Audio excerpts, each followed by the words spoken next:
they were doing some church activity and Travis was getting a ride. When he said his friend Katie Barnes was in the back seat, he was in the other seat, and there were two people in the front. I guess they were all going to squeeze in and go to this church activity, and they were swinging by to pick up Amy, my roommate. And I wasn't there, I don't think. I was at work or something. But he said he wasn't doing much. He must have been on his phone or something, texting. But he said they parked, and he looked up, and it was my house. And he's like, "What are we doing here?" And he freaked out. I started laughing so hard when he told me that story. And they're like, "We're getting Amy. She's going with us." "Oh, okay." And he just kind of sat there, twiddled his thumbs, and then they got Amy, and she left. This is after you guys broke up? Well, yeah, because by the time I lived in that house, that's we were right. together. It was just, I think it just weirded him out. I don't know what reminded me of that just now. You said something. He was happy to see you. Yeah, I don't think he would have probably been, it would have been awkward, I think, then. Because we kept... You guys had a different kind of relationship. You guys were happy to see each other, but for some reason he couldn't outwardly show it in public. He was afraid of his image, and to him his image was everything. And he told me on several occasions that it saddened him and it bothered him. He had two friends in particular that gave him a very hard time about our friendship, and that was Chris and Sky. But I think they did it out of concern for his future, his marital status. By him and I continuing that, we were both just postponing what we should be focusing on instead. well, you're living life. Life is what you make of it. It's not set in stone. Yeah, I don't think It's either not a of us have our priorities in the right I know the place. church has a general plan. You go if you're a guy, you go and go on a mission, you come back, you find a girl, and you get married, and you start having kids. And you start contributing to society and to your church. Yeah, that's really not a bad life. And you came into something, I don't know whether you came in with both feet or you still had one foot out, but it's a whole different society in that church. It's an all or nothing. It is, and I think that's just because the church actually And that's what people lives struggle their with. standards. They have the utmost standards, and you look around, and there's not one person in that church, in those pews, who doesn't need to be there. If they were perfect, they wouldn't have to go. And sometimes I think it's a facade. I know. And Travis kept trying to live up to those standards, but he's a human being, and both of you are mortal, and you have free will, and that's that.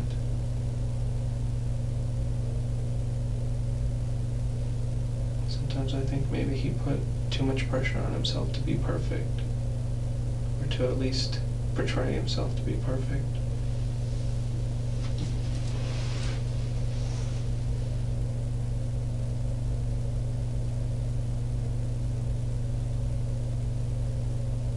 And that's maybe why something like this happens. Things get way out of hand. I'm not an evil person. I know you're not. But I've always had, and I'm not a promiscuous person.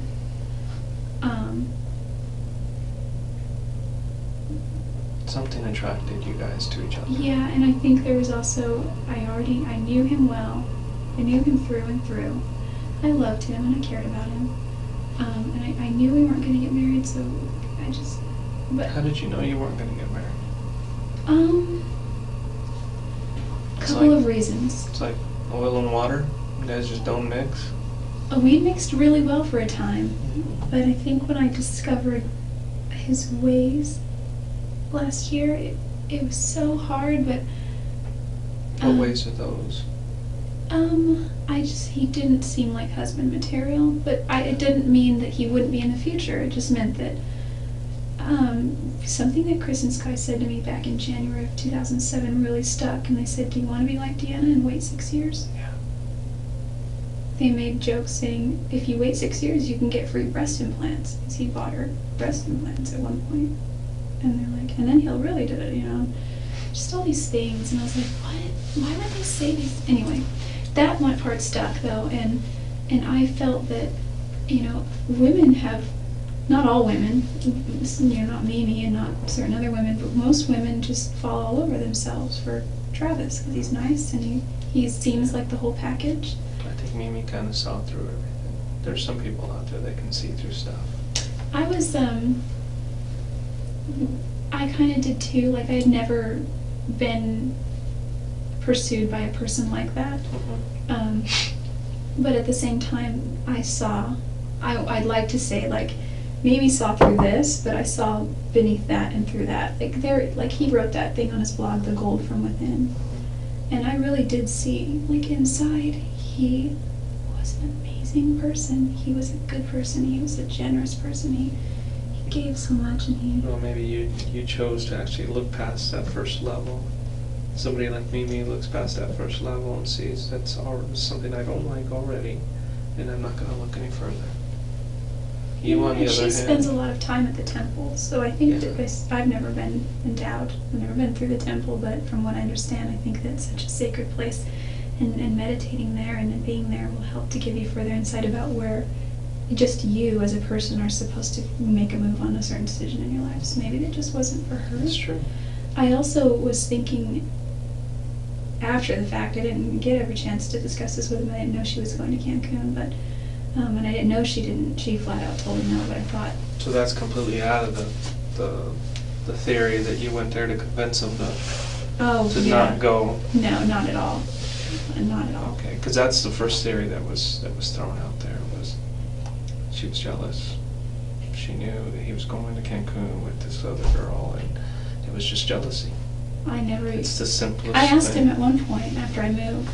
I was like, "Hey, who are you taking to Cancun?" By the way, I knew it wasn't. At one point, there was a girl named Brenda who, and she wasn't romantically involved. She just in the business, and she saw me at the memorial, and she's like, "Now, wasn't he going to take you to Cancun?" And that was like, we found out about Cancun a year prior, right about the time we broke up, and so, like, I never really assumed that I had a ticket there. And, as things went on, it was just never discussed, so there was never any discussion. That never went to your head then. Yeah, there was never a discussion that I was going to Cancun. Not on that trip, not with him. Maybe sometime in the future, some other time with somebody else, but no. So no, that wasn't an issue. What about the trip of him coming up to you, come visit you? Was that something that was planned, or is that something that... Yeah, it was... Because I wasn't even sure that was true. No, it was postponed twice. He was going to maybe come up, and I kind of was hoping he would come by May 24th, because I was singing the national anthem at the races.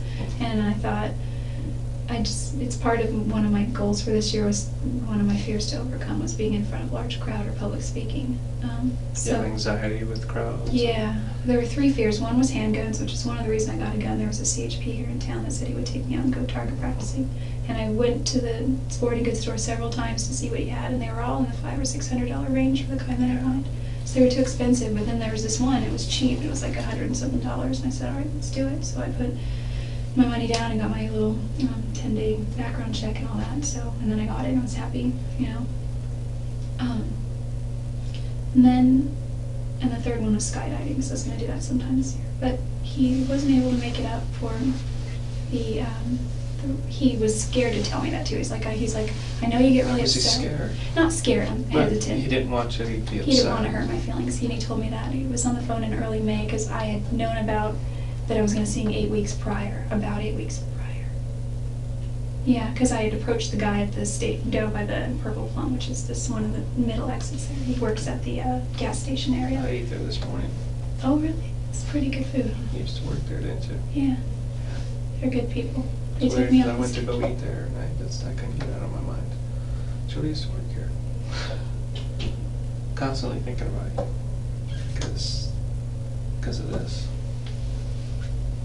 It was a good place to be. I worked there twice actually when I was 18. My dad closed his restaurant when I was 16 or 17, and that's when I was a server there. And being a server in a restaurant is probably one of the best positions because you tend to make a little more money than the other positions. Tips. It's all contingent, but generally it works out in your favor. You've got that kind of personality that people want to tip you. Yes.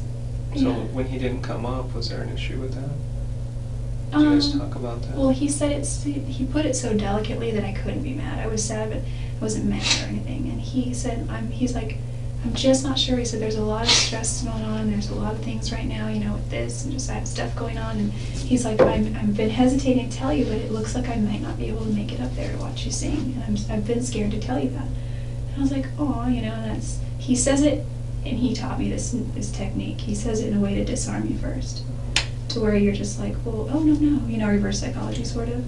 So he said that, and I could tell that he really was concerned that he would hurt my feelings. Is that when you decided to, or he decided to invite you up? No, not at all. Because he didn't invite me up till he found out I was going on a road trip. But then he's like, but he's all definitely the first week of June. He's all probably before I go to Cancun. And so, as that week got closer, you know, he was like, look, we had a big fight somewhere around then. Mm-hmm.